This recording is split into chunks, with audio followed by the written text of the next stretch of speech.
때로 하나님께서 우리에게 주시는 말씀이 받아들이기 어려운 때가 있습니다. 하나님의 계획이 선하다는 것 알고 있습니다. 내가 순종하고 따르면 결국 나에게 좋은 일이라는 것도 알고는 있습니다. 하지만 마음이 그렇지가 않은 순간이 종종 있습니다. 우리에게는 믿음이 있습니다. 그래서 지금은 이해하기 어려워도 지금의 나로서는 알지 못할지라도 결국은 하나님께서 나를 또 우리를 선한 길로 인도하실 것이라는 고백도 합니다. 하지만 말씀대로 믿고 순종하면서 사는 것이 언제나 할렐루야 찬양하며 가는 감사와 기쁨이 넘치는 길만 되지는 않습니다. 알면서도 믿으면서도 괴로운 순간이 분명히 있습니다. 오늘 선지자 예레미야가 바로 그런 순간을 맞이했습니다. 하나님 말씀이 있었습니다. 순종했습니다. 하지만 순종을 하면서도 마음은 편하지 않습니다. 마음에 슬픔이 있었습니다. 이런 예레미야를 향해서 하나님께서는 위로와 확신의 말씀을 이어서 주셨습니다. 오늘 본문의 배경이 되는 때는 남쪽 유다에 바벨론에 의한 멸망이 다가오고 있는 때였습니다. 이미 바벨론의 군사가 성을 포위하고 그 앞에 심지어 참호를 파기 시작하는 순간이었습니다. 이미 저 북쪽 이스라엘은 멸망한 지 오래됐습니다. 그리고 남쪽 유다마저도 이제 바벨론의 칼에 멸망하기 직전인 때입니다. 잘 아시듯이 이러한 때에 예레미야는 선지자로 부르심을 받았습니다. 선지자는 하나님 말씀 전하는 사람입니다. 선지자 스스로의 생각이나 말이 아니라 하나님의 생각, 하나님의 뜻을 전하는 사람이었습니다. 예레미야가 선포한 하나님의 뜻은 유다의 멸망이었습니다. 당시에 거짓 선지자들이 있어서 예레미야의 말을 두고 하나님께서 그러실 리가 없다. 어려움이 좀 있더라도 결국은 회복될 것이고 그저 잘 될 것이라고만 말을 했지만 예레미야는 그들처럼 말할 수가 없었습니다. 사람들의 비난을 받고 사회적으로 매장을 당하고 심지어는 실제로 수감을 당하더라도 하나님의 말씀을 전하지 않을 수가 없었습니다. 하나님 뜻 전할수록 예레미야에게는 어려움이 더해졌습니다. 한 번은 이런 일도 있었습니다. 내가 다시는 여호와를 선포하지 아니하며 그의 이름으로 말하지 아니하리라 하면 나의 마음이 불붙는 것 같아서 골수에 사무치니 답답하여 견딜 수 없나이다. 하나님을 향한 괴로운 나머지 일종의 파업 선언입니다. 하나님, 저 이제는 더 이상은 못하겠습니다. 더 이상 하나님의 이름으로 말하지 않겠습니다 라고 하나님 앞에 이렇게 기도를 한 적도 있었습니다. 하지만 그랬더니 마음이 불붙는 것 같아서 답답해서 견딜 수 없는 고통이 찾아왔습니다. 말씀을 전하면 사회적으로 고통을 당하고 말씀을 전하지 않으면 영적으로 내적으로 고통을 당하는 어려운 상황입니다. 결국 예레미야는 자기 뜻보다 하나님 뜻 전하기로 결심을 했습니다. 내가 힘들어지더라도 하나님의 말씀을 있는 그대로 선포하기로 결심했습니다. 하지만 그 말씀 전한 결과는 감옥에 갇히는 것이었습니다. 오늘 예레미야가 하나님 말씀을 받을 때 그는 시위대 뜰에 갇혀 있었습니다. 왕을 경호하는 경호부대의 뜰에 갇혀 있는 것이죠.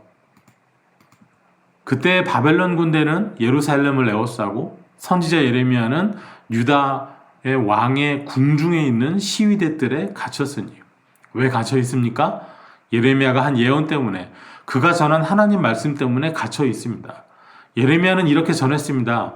유다는 바벨론 왕의 손에 넘겨질 것이고 바벨론 왕이 유다를 차지하고야 말 것이라고 예언했습니다.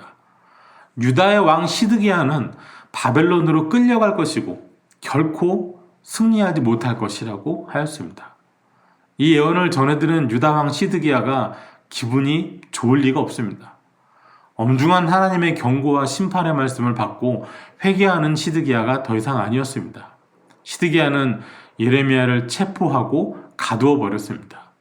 그리고 바로 이런 때에 예레미야에게 여호와의 말씀이 임하였습니다.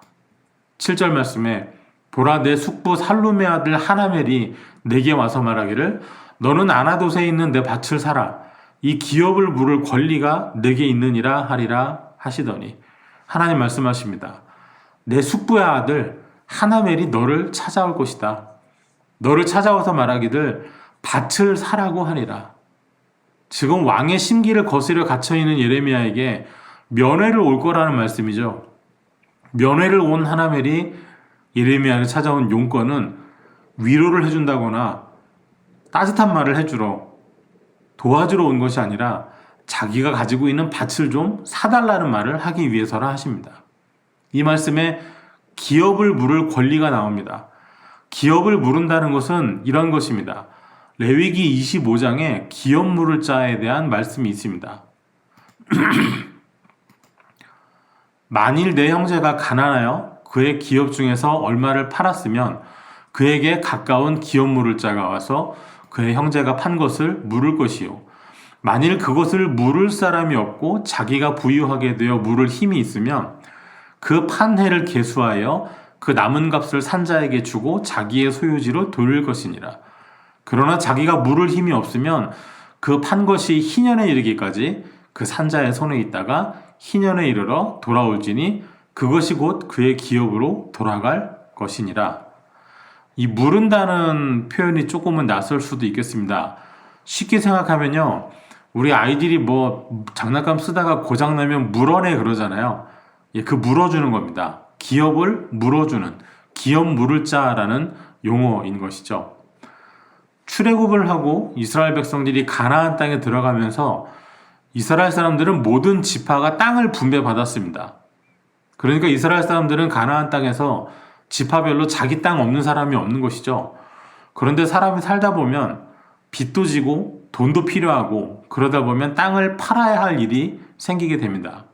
그러면 문제가 발생하는 것이 다른 지파 사람이 땅을 사버리면 12지파가 레위 지파를 제외한 나머지 지파들이죠. 분배받은 땅의 균형이 흐트러지게 됩니다. 그래서 하나님께서 나에게 주신 땅인데, 우리 지파에게 주신 땅인데 살다가 어려운 일을 겪어서 다른 지파로 넘어가게 되는 것이죠. 그래서 이런 일을 막기 위해서 누군가 돈이 필요해서 땅을 팔아버리면 훗날 그 땅이 다시 주인에게로 돌아와야 할 때 가까운 친척, 같은 지파에 가까운 친척이 먼저 살 우선권을 줬습니다. 그래서 가까운 사람을 기업 물을 자라고 불렀고 기업 물을 자를 권리라고 표현을 했었습니다. 그런데 이 일이 꽤 번거롭고 귀찮은 일이 됐습니다. 괜히 나에게는 필요도 없는 땅을 나도 먹고 살기 힘든데 같은 지파라서 그 중에 가까운 친족이라서 사주어야 하는 일이 생기기 때문입니다. 이 제도가 예레미야 시대에는 이렇게 적용이 되기도 했습니다. 부득이하게 땅을 팔아야 될 때 다른 지파 사람에게 파는 것이 아니라 어차피 가까운 친척 중에 한 사람이 그 땅을 도로 사올 것이라면 복잡하게 할 필요 없이 그냥 그 친척이 그 땅을 사주는 것이죠. 오늘 하나님께서 미리 예고하시는 하나멜이 예레미야에게 자기 토지를 매입하라 하는 것은 바로 이런 제도를 배경으로 합니다. 과연 하나님 말씀대로 하나멜이 찾아왔습니다. 여호와의 말씀과 같이 나의 숙부의 아들 하나멜이 시위됐더란 나에게 찾아와서 이르되 청하노니 너는 베냐민 땅 아나돗에 있는 나의 밭을 사라. 기업의 상속권이 내게 있고 물을 권리가 내게 있으니 너를 위하여 사라 하는지라. 내가 이것이 여호와의 말씀인 줄 알았으므로. 여호와의 말씀이 있었습니다. 그리고 그 말씀과 같이 찾아왔고 말을 했습니다. 그래서 예레미야는 내가 이것이 여호와의 말씀인 줄 알았으므로 이것이 하나님의 뜻이 맞구나 하고 마음에 받아들이게 됐습니다. 하나멜의 말은 틀린 것이 하나도 없습니다. 하나멜은 예레미야에게 숙부의 아들이니까 친척도 맞습니다. 기업 물을 자가 되어야 하는 의무가 있는 것도 맞습니다. 그러나 여러분, 지금 전쟁이 났고 폐색이 짙어가고 있는 때입니다. 바벨론 군대가 성을 포위하고 있었고 한창 공성전이 벌어지고 있는 시기입니다. 나라가 오늘 내일 하고 있는데 대적의 군대가 하루하루 예루살렘 성을 무너뜨리고 있는데 그때 땅을 사고 파는 사람이 있을까요? 유대인들에게 토지는 사고 팔더라도 희년이 되면 주인에게 돌려줘야 됩니다. 그래서 땅값을 계산하는 방법이 조금 다릅니다. 앞으로 희년이 될 때까지 남아있는 햇수가 있잖아요. 그 햇수에 그 땅에서 농사를 지어서 벌 수 있는 금액을 계산을 하는 것이죠. 1년에 그 땅에서 예를 들어서 벼농사를 지어서 1,000만 원의 수익을 벌 수 있다. 그러면 희년까지 10년 남았으면 그 땅의 값은 1억 원이 되는 것이죠. 그런데 어차피 나라가 망해버리고 나면 집문서, 땅문서가 무슨 소용이 있을까요? 바벨론이 유다를 차지해버리고 나면 그 옛날 땅문서가 효력이 있을까요? 아무것도 장담할 수 없는 시대였습니다. 이런 때 하나멜은 예레미야에게 찾아와서 자기 밭을 사달라고 했습니다. 예레미야에게 값을 치르라고 했습니다. 참 기가 막힐 노릇입니다. 더군다나 예레미야는 나라가 망한다고 예언한 것이 괘씸죄가 돼서 수감되어 있는 상황입니다. 하지만 하나님의 생각은 달랐습니다. 하나멜이 와서 밭을 사라고 할 것을 미리 예고해 주셨습니다. 그래서 예레미야는 8절 마지막에 내가 이것이 여호와의 말씀인 줄 알았으므로 하였죠. 미리 주신 말씀이 있었고 그 말씀대로 사라고 하니까 하나님 말씀인 줄 알고 밭을 샀습니다. 9절에 보니까 은 17세겔을 달아주었다고 했습니다. 전쟁 중인 나라, 망해가는 나라에서 시세보다 훨씬 큰 금액을 주었습니다. 10절에 보니까 증서를 썼습니다. 계약서 썼습니다. 봉인하고 증인도 세우고 은을 저울에 달아서 그 밭의 값을 대금을 지급해 줬습니다. 11절에 보니까 매매 증서를 둘 써서 하나는 봉인하고 하나는 본인이 가졌습니다. 예레미야는 봉인하지 않은 매매의 그 증거물을 곧 계약서를 보존하게 했습니다. 말씀대로 순종했다가 왕의 심기를 거스려 수감된 예레미야가 이번에는 말씀대로 순종해서 친척의 밭을 사줬습니다. 돈을 줬습니다. 증서를 썼습니다. 증인도 세웠습니다. 증거를 잘 봉인하고 또 봉인하지 않은 것은 더 써서 잘 보관해 두었습니다. 이때 예레미야의 심정이 17절에 드러나 있습니다. 17절은 이 거래를 마친 이후에 예레미야의 기도가 시작되는 구절인데요. 17절 시작에 슬프도소이다 주 여호와여. 슬프도소이다. 예레미야가 기도를 시작하며 아래는 첫 마디입니다. 하나님, 저는 참 슬픕니다. 하나님께서는 크신 능력과 은혜를 베푸셨고 애굽에서 큰 표적과 이적을 행하셔서 가나안 땅에서 복을 누리게 하셨습니다.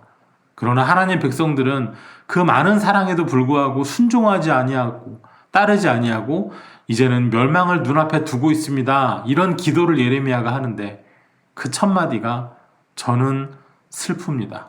슬프도소이다 주 여호와여. 24절에 보옵소서 이 성을 빼앗으려고 만든 참호가 이 성에 이르렀고 칼과 기근과 전염병으로 말미암아 이 성이 이를 치는 갈대아인의 손에 넘긴 바 되었으니 주의 말씀대로 되었음을 주께서 보시나이다. 바벨론의 군사들의 참호가 이미 성까지 이르렀습니다. 포위되어 성 안에 갇혀 있는데 기근까지 있어서 먹을 것이 부족하고 또 전염병마저 돌아서 더 이상 버틸 수 없는 상황이 되어버렸습니다. 25절에서 주 여호와여 주께서 내게 은으로 밭을 사며 증인을 세우라 하셨으나 이 성은 갈대아인의 손에 넘기신 바 되었나이다. 주께서 사라고 하셔서 사기는 했습니다. 그러나 이 성은 이제 갈대아인, 그러니까 바벨론 사람들의 손에 넘기신 바가 되었습니다. 그래서 이 기도의 시작에 예레미야는 슬프도소이다 했습니다. 하나님 말씀인 줄 내가 알고 땅을 사기는 했으되 은으로 값을 치르고 증인도 세웠으나 어차피 땅은 샀어도 이 성 전체가 이제 바벨론 사람의 손에 넘기신 바가 되었습니다. 오늘 예레미야는 순종했습니다. 말이 되지 않는 것 같은 예레미야 성의 함락이 눈앞에 있는 이때 그것도 왕의 심기를 건드려 갇혀있는 예레미야를 찾아와서 자기 밭을 좀 사달라고 하는 친척의 말이었지만 하나님 말씀이 있었기 때문에 순종하였습니다. 그 시대의 방법과 절차를 성실하게 준수했습니다. 증서도 제대로 갖추고 형식도 갖추었습니다. 증인도 세웠습니다. 하나님께서 사주라 하시니 사주었습니다. 그러나 마음이 매우 슬픕니다. 때로 하나님의 말씀은 우리가 순종하기 어려운, 납득하기 어려운 순간이 있습니다. 오늘 예레미야는 순종했지만 어차피 나라가 망하면 다 쓸모없어 보이는 그런 순종처럼 보입니다. 그 땅이 예레미야에게 무슨 소용이 있겠습니까? 순종은 어렵습니다. 하지만 그래서 순종입니다. 정말 하기 싫은데, 나는 원하지 않는데 주님이 원하시면 하는 것, 그것이 순종입니다. 하나멜이 수감되어 있는 예레미야를 찾아와서 그렇게 고초당하는 사람에게 굳이 지금 밭을 사달라고 했는지, 왜 그렇게 부탁을 했는지 그 이유는 알려져 있지 않습니다. 어쨌든 하나멜은 나라가 망해가는 때에 자기의 밭을, 쓸모없는 밭을 현금으로, 은화로 바꾸었습니다. 땅은 나라가 망하면 쓸모없지만 은은 언제든지 가치가 있습니다. 이 거래에서 하나멜은 큰 이익을 받습니다. 하지만 예레미야에게는 좋은 것이 하나도 없습니다. 혼란의 시대에 가장 유용한 은을, 현금으로 쓰이는 은을 허비했고 기록물에 불과한 증서만 남아버렸습니다. 바벨론 군사가 눈앞에 있는 상황에서 그 밭에 뭘 심어서 농사를 지어서 팔아서 돈을 벌 수도 없는 노릇입니다. 밭을 사서 좋은 것 없지만 나쁜 것은 가득했습니다. 이제까지 예레미야는 유대의 멸망을 예고했습니다. 유다왕 시드기야가 바빌론 왕 앞에 굴복해서 끌려갈 거라고 예언도 했습니다. 그런데 그런 사람이 밭을 샀습니다. 작물을 심어서 길러 먹거나 그것을 내다 파는 그런 밭을 샀습니다. 사람들이 어떤 생각을 하게 될까요? 나라가 망한다면서요. 이방인 바벨론이 이 땅을 정복한다면서요. 사람들을 불안과 혼란에 빠뜨리는 말을 한 사람이 땅을 산다면 여러분은 어떻게 생각하시겠습니까? 선지자로서의 신뢰가 한순간 바닥에 떨어질 수 있는 그런 일이었습니다. 저 사람 대체 뭔가, 아니 나라가 망한다고 그러더니 땅은 왜 사는 것이냐고, 순 거짓말장이 위선자 아니냐고, 땅값 떨어졌을 때 사두고 나중에 큰 이익 보려는 거 아니냐고 이렇게 오해받을 수 있는 상황이었다고 합니다. 하나님 말씀에 순종함으로써 예레미야는 선지자로서 자신이 한 모든 말이 땅에 떨어지는 위험을 감수해야 했습니다. 예레미야의 순종은 참 힘들고 어려운 것이었습니다. 그러나 그럼에도 불구하고 예레미야는 순종했습니다. 하나님께서 선지자 예레미야에게 순종을 요구하시고 그가 밭을 사는 모습을 통해서 하나님께서 보여주시려고 한 것이 있었습니다. 32장의 마지막 2절에 나타나 있습니다. 너희가 말하기를 황폐하여 사람이나 짐승이 없으며 갈대아인의 손에 넘김바 되었다 하는 이 땅에서 사람들이 밭을 사되 베냐민 땅과 예루살렘 사방과 유다 성읍들과 산지의 성읍들과 저지대의 성읍들과 네겝의 성읍들에 있는 밭을 은으로 사고 증서를 기록하여 봉인하고 증인을 세우리니 이는 내가 그들의 포로를 돌아오게 함이니라. 여호와의 말씀이니라. 지금 유다는 멸망할 것입니다. 멸망해서 사람도 짐승도 없는 황폐한 땅이 될 것입니다. 그러나 장차 하나님께서는 그들을 다시 돌아오게 하실 것입니다. 하나님께서 돌아오게 하시는 그 날에는 지금 예레미야가 땅을 산 그 밭이 있는 베냐민 땅도 또 예루살렘 사방도 유다 성읍들뿐만 아니라 저 높은 산지에 있는 성읍들, 저 아래 저지대에 있는 성읍들, 더 멀리 네게부까지 가서 있는 먼 데 있는 성읍들까지도 사람들이 오늘 예레미야가 사고 증서를 기록하고 봉인하고 증인을 세운 것처럼 사람들이 다시 밭을 사고 계약서를 쓰고 증인을 세우는 일이 일어날 것을 하나님께서 말씀하십니다. 오늘 예레미야가 한 것처럼 비록 지금은 망할지라도 장차 회복돼서 다시 이런 일이 일어날 것을 하나님께서 보여주시고자 하였습니다. 오늘 예레미야의 순종은 앞으로 하나님께서 이루실 회복의 날, 신원의 날, 영광의 날, 감사의 날을 오늘 여기서 미리 보여주는 하나의 상징적인 사건이 되었습니다. 오늘 우리의 순종이 힘들고 어렵더라도 장차 주님께서 이 땅에서 이루실 일을 사람들로 하여금 미리 목격하게 하는 순종이 되게 하실 것입니다.